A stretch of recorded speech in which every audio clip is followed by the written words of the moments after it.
One of the things that we have seen from time to time, and it does kind of pertain a lot to, I'll say, designers and art directors, not so much writers, but you'll see what I would call a flowery resume. Quite often the designers, I think they're sort of encouraged, let's say, to do something that stands out, which means they add color to it, they might add their own little personal logo.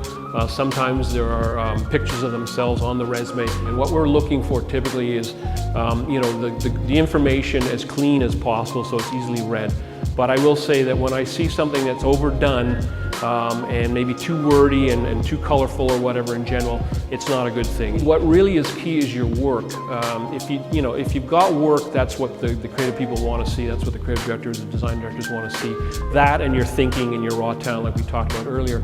So the resume is a document that kind of gives the basics, but they're looking for your work. So it's really about bringing in your portfolio, usually on a laptop these days, or your iPad, and being able to go through that work. The resume will be something that in some cases they almost don't look at it, but you still need to have it.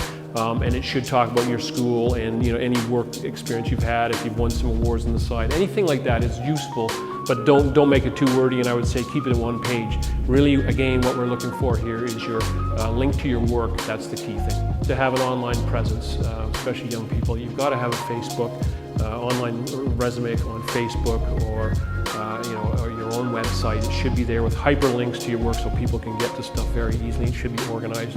It should be up to date. Anything online to pump up your value is good, as long as you keep it professional. This has really got to be business-like, but showing a little bit of your personality. One of the things we talk about, especially with a young creative person, is to move around, but not too much.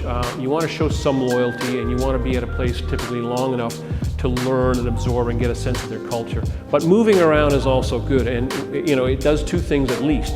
One, it makes you a little versatile down the road, so 4 or 5 years you've worked at different agencies, different sizes, maybe a large network and a smaller agency. As young creatives, it's okay to do that, but not so fast that you're not really absorbing, or people might think you're sort of a jumper or whatever. So I don't know if it's a year or two, but you want to learn, but then take that learning and move to the next step or the next agency. That will help you down the road, where you go, okay, now I've been here 5, 7 years. I know what I like. I know what I'm not liking, or I've seen I don't like, and I have a better sense of where I want to zone in as far as my career goes.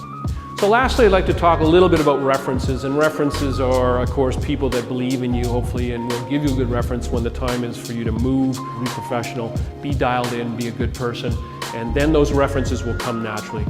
Sometimes in the early days it's a reference from a college professor or someone that likes you, and that might be enough for the early days.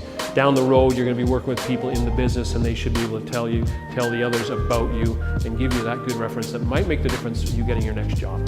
At the end of the day, young people, everyone has to start somewhere. We all did, and the best people develop and become the leaders that we need out there. So it's all important stuff, but it'll come in time. Again, if you show your passion, that's really the main thing here.